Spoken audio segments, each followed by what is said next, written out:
귀에 쏙 맘에 쏙 인터뷰 시간입니다. 문재인 대통령과 김정은 북한 국무위원장의 도보다리 회담, 또 4.27 판문점 정상회담, 그 명장면 떠오르시죠? 네, 지금도 생생히 그 모습이 기억에 새롭습니다. 자, 그리고 김정은 위원장의 환송 행사 도중 있었던 15초 암전의 순간, 순간적으로 벌어진 완벽한 신뢰의 순간이었던 그때 그 감동 잊을 수 없습니다. 자, 이런 명장면을 연출했던 주인공, 오늘 다시 김용민 라이브에 초대했습니다. 성공적인 공연 뒤에 있는, 그 무대 뒤에 있는 연출가 탁현민 청와대 행사기획 자문위원 모셨습니다. 어서 오십시오. 네. 아니 근데 어쩜 이렇게 건조하게 읽을 수가 있어요. 근데 울면서 할까요? 아유, 예, 그래요. 아유, 잘 지내시죠? 요즘 아세안 준비 때문에 너무 바쁜데 오늘 하루 또 시끄러워서 이중으로 바빠진 하루 같습니다. 예. 그래요. 오늘 저녁에 있을 문재인 대통령의 국민과의 대화 행사, 이걸 두고 이제 의견을 제시하셨는데, 탁현민 발언에 청와대 부글부글, 이런 기사가 나왔어요. 제가 보기에는 조선일보, 한국경제, 국민일보 이런 데가 부글부글인 것 같던데. 그쪽 편집국이. 예. 근데 뭐 좀 조심하시는 게 좋지 않을까요? 왜냐하면 어쨌든 발언의 진위를 계속 그런 식으로 왜곡하면 저 보세요. 10년 전 책 갖고도 평생 시달리는데 그거 조심하셔야 돼요. 진짜 큰일 나요. 예, 알겠습니다. 내가 청와대에 있었다면은 국민과의 대화 연출은 하지 않았을 것이다. 이런 발언을 두고 청와대 내부에서 부글부글 끓는다. 뭐 이런 얘기가. 누가 그랬는지 혹시 아세요? 청와대 관계자래요. 아, 관계자. 예, 관계자가 누굽니까? 글쎄 뭐 관계자 누군지 뭐 관계자가 하도 많으니까. 글쎄 뭐 저는 그렇게 생각해요. 근데 진짜로 농담이 아니라 한 명의 연출가로서 그 말 그대로예요. 한 명의 연출가로서 대통령과 국민과의 대화를 연출해봐라. 그러면 저는 거절했을 거예요. 왜 그렇습니까? 이거는 연출가로서 욕을 먹을 수밖에 없는 거예요. 자, 어쨌든 그 질문자들을 선정하는 과정부터 만약에 거기에서 자의적으로 선정을 하면 짜고 했다고 할 것이고 불특정 다수로 선정하면 당연히 질문의 수준과 중복성 뭐 여러 가지를 피해가기가 어렵잖아요. 그러면 형식적으로 문제가 있을 거라고 하고 이든 저든 간에 좋은 평가를 받기가 어려워요. 그러니 연출로서는 피하고 싶은 거고 그다음에 이런 면도 분명히 있어요. 제가 직접 그 청와대 안에 있을 때도 국민과의 대화를 한번 했었거든요. 임기 초에. 그때도 똑같이 생방송으로 하고 똑같이 객관적이고 공정한 과정을 거쳐서 사람들을 뽑았어요. 그때 야당이 뭐라 그랬나요? 쇼한다 그랬어요. 쇼한다고. 이번 행사 끝나고 좋은 질문과 좋은 대답이 나오면 아마 저는 비슷한 반응을 보일 거라고 예견합니다. 그리고 나쁜 질문과 흡족치 않은 대답이 나오면 그 내용을 가지고 또 트집을 잡을 거예요. 그러니 연출하는 입장에서는 이걸 누가 할 수 있겠어요? 왜 하겠어요? 그 결과가 뻔하게 보이는데. 근데 이제 다만 제가 그 감히 대통령님이 이걸 하시겠다고 이야기했던 그 심정을 유추해 본다면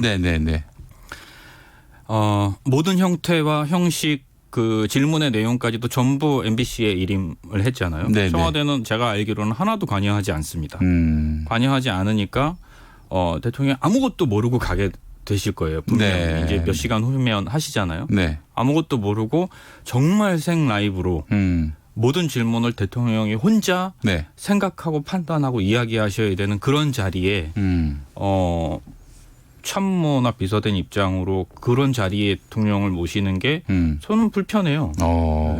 불편하고 뭐 제가 연출가라면 그거 안 했을 거다. 그럼 어떻게 하셨을 것 같아요? 만약에 지금 대통령과 국민이 직접 소통을 해야 될 어떤 필요가 있다라고 판단이 돼서. 김용민 씨는 저희 대통령께서 국민과 소통을 잘 안 하신다고 생각하시나요? 근데? 아니 그렇진 않죠. 저는 소통의 총량을 비교해 볼 필요가 있을 것 같아요. 그리고 이건 상대평가를 좀 하실 필요도 있을 것 같아요. 이명박 대통령, 박근혜 대통령 이런 노무현 심지어 노무현 대통령까지도 같이 놓고 상대적으로 지금 문재인 대통령께서 소통의 총량이 적으냐. 자 보세요. 모든 기자회견을 사전에 각본 없이 진행하고 있어요. 다른 정권과 다르게. 당연히죠. 그리고 이제 청와대의 국민청원이 24시간 오픈돼 있어요. 네네. 그리고 그 내용에 대해서 대통령께서 보고를 받으세요. 네. 그리고 각 수석실뿐만 아니라 아예 홍보 소통 수석실을 만들어서 상당히 많은 인력을 배치하고 거기서는 그런 업무를 아예 그게 업무인 거잖아요. 예. 아마 한번 그 계산해 보시면 아시겠지만 대통령이 직접 국민들과 만나는 간담회가 이전 정부하고는 비교가 안 돼요. 그렇죠. 계속해서 만나고 있어요. 각 현장에서 간담회가 그렇죠. 뭐 날마다 열리고 있어요. 그렇죠. 심지어는 공식 행사에 대통령이 앉아도 그 주변에는 평범한 보통 분들이 앉게 돼요. 한마디 인사를 건네더라도 그렇게 하고 있어요. 네. 이게 소통의 총량이 부족한 건가요? 그런데 이제 국민과의 대화는 제가 왜 연출가로서 꺼려지냐 하면 아까 말씀드린 대로 그 대화의 내용에 집중하지 않고 내용이 괜찮으면 형식을 비판하고 형식이 괜찮으면 내용을 비판할 수밖에 없다는 거예요. 그 상황에 그 상황을 연출하라고 하면 뭐 저는 자신이 없어요. 그걸 자신 있는 누군가는 하실 수 있겠지만 저는 자신이 없다 그 얘기를 한 건데 그게 왜 그러니까 좀 잘못 각을 잡으신 것 같아요. 이게 청와대가 부글부글 할 일이 아니에요. 청와대가 부글부글 하려면 이렇게 해야죠. 내가 할 걸 내가 해야 해. 다 비켜. 내가 할 거야. 그랬으면 청와대가 부글부글 해야죠. 근데 나는 못해요라고 얘기한 게 청와대가 왜 부글부글 할 일이에요? 아마 또 이런 그 평가도 있는 것 같아요. 이제 전에 기자와 1대1로 대담하는 이런 형식의 소통도 역시 소통 방법 중에 하나 아니겠습니까? 그렇죠. 국민의 그 평가가 굉장히 좀 부정적이었다. 이렇게 또 판단할 수도 있을 것 같아요. 저도 정답은 모르겠어요. 어떤 형식을 취해야 대통령과 국민 간의 심도 깊은 이야기를 나누느냐. 그런데 말씀하셨던 1대1의 대담 형식, 1대 다자 간의 생방송 형식 우리가 두 가지 다 해봤잖아요. 그동안. 근데 이든 저든 간에 그렇게 100% 모든 국민분들이나 혹은 보시는 분들이 만족할 만한 형식은 아니었어요. 그러니까 저는 연출가로서 만약에 그 일이 저한테 주어진다면 고민은 하겠지만 지금 이런 형식대로 하라면 나는 하기가 어렵다라는 말씀을 드린 거예요. 아, 그렇군요. 근데 이제 그걸 물론 의도도 읽히잖아요. 왜 부글부글 하는지. 근데 여하튼 간에 뭐 제 입장에서는 그 언론사들이 부글부글 한다면 그건 이해하겠으나 청와대가 부글부글 한다는 건 잘 이해를 못하겠습니다. 알겠습니다. 언론사가 만들어낸 이야기 같다는 그런 생각도 좀 드네요. 화라나 나도 순금이 있다 님께서 탁현민 자문위원께서 자유한국당에서 일하고 싶다 이런 말을 한 점 이 점도 언론들이 주목하고 있는데 이거 무슨 경우에서 나온 말이에요? 이게? 아니 그게 해석이 필요한지 저는 그러니까 제가 조금 감이 떨어진 건지 아니 어딜 보더라도 그 탁현민 자문위원하고 저기 자유한국당하고는 그 맥이 닿지가 않습니다. 아니 그러니까 그 말을 제가 해석해야 한다는 게 조금 서글픈데 뭐 제가 그걸 직접적으로 해석하진 않겠습니다. 그냥 뭐 그걸 듣고 웃으실 수도 있고 그걸 듣고 전 웃었어요. 그 말을 듣고 그럼 뭐 더 할 말이 없죠, 실은. 다만 이런 건 있어요. 그 이면에는 제가 특정 정당이나 정파에 소속되어서 일을 하는 것보다 제가 그냥 옳다고 생각하는 것 그리고 지금 당장은 대통령께 도움이 되는 일을 돕는 게 제가 하고 싶은 일이고 앞으로도 제가 해야 할 일이라고 생각을 해요. 이전까지는 약간 어느 특정 정당이나 특정 정파에 좀 쏠려 있었다면 어느 순간 제가 그런 생각이 들더라고요. 내 안에도 보수적인 면이 되게 많더라고요. 또 한편으로는 여전히 뭐 다소간 진보적인 면도 있고. 근데 내 자신도 그런데 내가 특정한 이데올로기나 정당의 내 정체성이 그대로 투사될 수 있나? 이런 고민은 있어요. 그러나 자유한국당에서도 일해보고 싶다라는 건 그냥 받아들이시면 되는 거예요. 알겠습니다. 사실 그 김진 전 중앙일보 논설위원 이분 같은 경우에는 지난 대선 때 자유한국당 대통령 후보가 되겠다고 나섰던 분인데 그분이 왜 우파에는 탁현민 같은 기획자가 없는가 그런 말을 했던 없을 땐 이유가 있는 겁니다. 왜 없을까요? 그러니까 그거는 본인들이 찾으셔야죠. 왜 없는지는. 저는 알 것 같은데 아마 그걸 모르시면 그게 문제일 수도 있어요. 왜 없는지에 대해서. 알겠습니다. 자유한국당에서 만약에 영입 제안이 온다면 그 가능성이 그렇게 높아 보이진 않습니다만은. 저는 오면 생각해 보겠다. 알겠습니다. 자, 임종석 청와대 전 비서실장. 청와대 비서실장으로 있을 때 아세안 얘기하러 오라더니 뒤에 가서 딴 얘기 물어볼 거예요. 계속 뒤에 가서 하네요. 물어볼 거예요. 네. 예, 걱정하지 마시고. 임종석 비서실장은 사실 탁현민 자문위원이 그 행정관 그만두려고 했을 때 첫눈이 오면 놓아주겠다 이랬던 분 아닙니까? 아, 그것 때문에 고생도 많이 했죠. 예. 그래요. 예. 자, 근데 임종석 청와대 전 비서실장이 총선 불출마를 선언했습니다. 뭐 언론에 알려지기 전에 어떤 귀띔이라도 있었습니까? 아니요, 그러니까 임 실장님이 뭐 저랑 그런 본인의 거취 문제를 상의할 저건 아니시잖아요. 네네, 제가 제 거취 문제를 임 실장님하고 상의할 수는 있어도 임 실장님이 저한테 거취 문제를 상의하지는 않을. 둘 다 야인이 됐으니까 뭐 아니, 그래도. 예. 근데 하여튼 저는 고민을 하시는구나는 알고 있었고 그걸 이런 식으로 이렇게 발표하실 거라는 건 생각도 못했고요. 네네네. 한 2, 3주 전에 같이 낚시 간 적이 있는데. 낚시를 같이 갔어요? 예. 두 분이 단둘이? 아니요, 이제 한두 사람 더 있었습니다. 누군지는 얘기 못 하십니까? 예. 그래서 같이 낚시를 했는데 75cm짜리 부시리를 잡으셨어요. 그래요. 그래서 해맑게 웃으시던 모습만 기억이 납니다. 아, 그래요. 통일운동에 앞으로 매진하겠다 이런 말씀을 했는데 너무 어울리는 일이긴 하죠. 그렇죠. 예. 그분이 뭐 대학생 때부터 시작해서 통일운동에 앞장섰던 이력도 있고요. 그 어떤 대통령으로부터 특임을 받은 것 아닌가 하는 뭐 그런 여러 또 추측도 나오던데. 글쎄 뭐 그런 추측들이니까 제가 그 추측에 대해서는 잘 알지를 못하겠네요. 알겠습니다. 그래요. 그 아세안 정상회의 이제 여쭤보겠습니다. 주객이 약간 전도된 것 같은데. 왜요? 아니 괜찮아요. 제 마음입니다. 역순이에요, 역순. 예. 김정은 북한 국무위원장이 이제 내려올 것까지 감안해서 지금 준비하고 있다고 말씀하셨는데. 아니 그 말도 이제 여러 언론에서 참 그 뉘앙스 이분들이 하여튼 뉘앙스 바꾸는데 천재적 기질이 있잖아요. 네. 근데 저 그저 깜짝깜짝 놀라긴 하는데 이 말이 어려운가요? 기획하고 준비하는 사람은 오실 수 있다는 것까지도 염두에 두고 준비해야 한다. 왜냐하면 마지막이라도 실제로 오시면 그때 가서 준비할 수 없으니까. 네네네. 이 말이 이상한가요? 아니 그렇긴 한데 이제 그 김정은 위원장이 정말 그 부산에 오게 된다면은 어마어마한 일이기 때문에 남들보다 뭐 정보를 더 알고 있지 않겠는가 하는. 그 부분도 제가 누누이 얘기하는데 제가 아는 시점은요. 김용민 라이브입니다. 김용민 라이브 쇼. 예. 가 알기 30분 전쯤 아마 알게 될 거예요. 그러니까 남들보다는 30분 정도밖에. 예를 들자면 그렇다는 거죠. 왜냐하면 이거는 이 행사 기획자한테 알려주는 건 맨 끝이에요. 그 앞에 이제 뭐 정무적 판단, 외교적 판단 여러 가지들을 다 거치셔야 될 거고. 네네네. 제가 아는 거는 정말 마지막 순간인 거예요. 그래요. 그러면 만약에 진짜 김정은 위원장이 북한에서 이제 부산으로 내려온다. 어떤 일이 벌어집니까? 그거는 지금 현재 유효한 상황이잖아요. 네네네. 그래서 실제로 만약에 오시게 된다면 많은 분들이 방송을 통해서 보시게 될 거고. 네.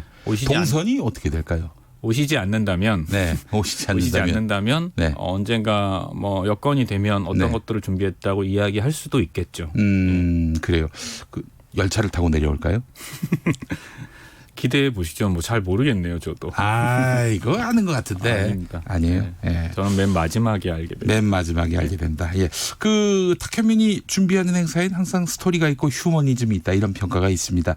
이번엔 어떤 그림이 또 기다리고 있는지 살짝 예고해 주신다면은. 이제 아세안 정상회의 관련해서 스토리를 만든다는 게 쉬운 일은 아니에요. 왜냐하면 정상회담이라는 것 자체가. 대개 그 지역이나 그 나라 국민들의 불편함을 야기시키고 교통을 통제하고 아무래도. 집회와 시위가 그치질 않는 그런 것들이 여태까지의 정상회담이거든요. 그러니 거기에 어떤 이야기를 담는다는 게 정말 쉽지가 않죠. 그러니까 저희가 착안한 부분은 결국은 이런 정상회의를 하는 본질을 따져 들어가면 우리와 아세안 국가들이 좀 더 친밀함을 유지하고 만들고 서로 간의 문화가 활발하게 교류되고 그런 가운데 서로를 이해할 수 있는 폭이 넓어지면 좋겠다라는 게 이 행사가 갖고 있는 가장 베이직이잖아요. 그러면 우리가 상대를 이해하기 위해서 가장 손쉽게 그리고 가장 효과적으로 할 수 있는 일이 뭘까? 네. 1대1의 관계라면 뭘까? 네. 좀 같이 밥 먹는 거라고 생각해요. 같이 먹고 같은 음식을 먹고 네. 같은 음악을 듣고 같은 이야기를 나누고 이게 네. 가장 중심이라 예. 이번에 준비한 한 아세안 푸드 스트리트 같은 행사, 사전 네. 행사죠. 예. 아세안 10개국의 길거리 음식들을 거리에 길거리 음식을 조성하고 예. 시민들이 가서 드실 수 있도록 만들어 놓은 행사가 이제 바로 그런 점에서 착안한 행사고 또 하나 이제 정상회의 중간에 열리는 K-컬처라는 서밋 행사 같은 경우는 네. 우리나라의 방시혁 프로듀서 BTS를 만든 분이죠. 하셨죠. 예. 그리고 세계적인 온라인 플랫폼, 미디어 플랫폼을 만든 네. 넷플릭스의 리드 헤이스팅스.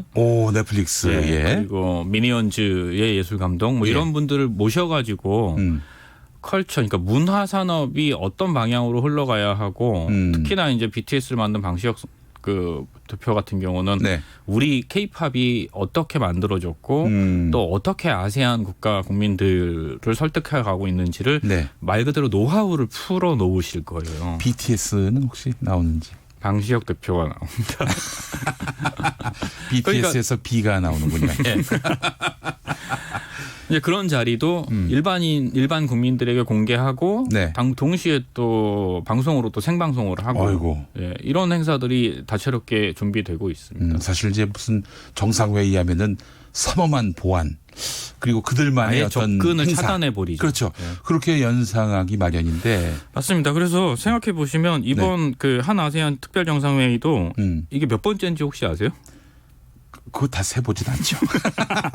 당황하시는 거. 아니, 본인도 뭐 나중에 저는 공부했죠. 네, 공부했으니까. 이게 세 번째예요. 세 번째요? 부산에서만 이미 두 번째예요. 그러네요. 참여정부 때. 그렇죠. 예. 기억이 나세요? 안 나잖아요. 그건 기억을 못하는 사람의 문제가 아니라 기억나는 장면을 못 만들어낸 잘못이 큰 거죠. 네. 그래서 이번 행사가 가능하면 다채롭게 네. 국민 여러분이 참여하실 수 있게 하고 방송을 하고 그 내용에 대해서 저부터 이렇게 계속 나와서 지금 막 설명하고 홍보하는 이유가 바로 네. 그런 데 있습니다. 네. 우리가 이번 한 아세안 부산 정상회의 잘 끝내면 네. 아마 전무한 일이 될 거예요. 정상회의를 하는데 시민들이 축제를 벌리고 환영을 하고 거리에서 손을 흔들어주고 예. 그 나라 음식을 먹어보고 그러면 앞으로 우리가 이런 그 국제적인 컨벤션 행사를 유치하는 때 네. 이게 얼마나 플러스 요인이 되겠어요. 푸드 스트릿의 그 한아세안 정상들이 직접 또 시민들과 섞여서 어우러지면 얼마나 좋을까 하는 그런 생각도 해봤습니다. 그런 것도 멋있는 뭐 기획이라고 할 수 있죠. 그런데 이제 어쨌든 정상 간의 일정은 예. 뭐 보안 사항이라 제가 말씀드릴 수 알겠습니다. 김정은 위원장이 오면은 어떤 거대한 이벤트가 있습니까? 그러니까 뭐 되풀이해서 말씀드리지만 제가 할 수 있는 준비는 다 해놓고 오실 수 있고 혹은 네. 안 오실 수도 있다. 이렇게 봐요. 예. 알겠습니다. 아이고 정말 너무 기대가 됩니다. 언제부터 부산 내려가 계세요? 저는 지금까지는 계속 왔다 갔다 했고요. 네. 이제 내일이면 내려가서 행사가 끝나는 날까지 부산에서 준비를 하게 됩니다. 그렇군요. 내일 오기 전에 마지막 인터뷰입니까 이게? 그렇죠. 아이고. 한 가지만 또 말씀드려도 되나요? 좋습니다. 예. 그 D-3 행사가 열려요. 그 푸드 스트리트 현장에서. 이제 저희가 하루에 200분, 300분 정도, 왜냐하면 이분들이 길거리에서 음식하시던 분들이라 네. 하루에 한 30인분, 40인분 정도밖에 안 했던 분들이에요. 근데 막 300인분, 400인분을 하려니까 네. 지금 어제도 한 분이 응급실에 실려갔다 오셨거든요. 예. 왜 웃으세요? 아니 리액션이 갑자기 리액션 좋아졌어요. 방청객 모드로 하고 있는 겁니다 지금. 예. 그래서 정말 많은 분들이 오시는데 정말 못 드시고 돌아가시는 분들도 많거든요. 네. 그래서 너무 죄송하기도 하고. 예. 그래서 D-3일이 되는 이번 주 금요일에는 네. 유명 셰프들과 셀럽들이 다 함께 모여서 네. 한 아세안 퓨전 요리 컨테스트를 한번 해보려고 해요. 네. 그래서 아세안 각국에서 나오는 음식 재료들을 딱 테이블마다 10테이블을 딱 만들어서 15분을 딱 드리고 네. 그 15분 안에 그걸로 뭐가 됐든 만들어내는 거예요. 네. 그리고 그 음식을 또 같이 나눠 먹고 그런 행사도 지금 준비하고 있습니다. 이번 주 금요일 12시에 서면의 놀이마루에 오시면 네. 그 행사를 또 같이 함께 보실 수도 있을 겁니다. 11월 15일입니다. 한 아세안 특별 정상회의가. 근데 돌아오는 금요일, 네, 금요일부터 그렇습니다. 이제 이 직전 행사가 이제 펼쳐지게 11월 되는군요. 25일. 11월 25일. 네. 11월 25일에 회의가 있고 그 전에 이제 사전 행사들이 계속 열리는 거죠. 이번 주 금요일부터? 예. 예, 알겠습니다. 네, 오늘 이렇게 또 귀한 시간 내주신 탁현민 청와대 행사기획자문위원 말씀 감사합니다. 네, 고맙습니다. 잘 행사 치르시길 바라겠습니다. 네, 감사합니다.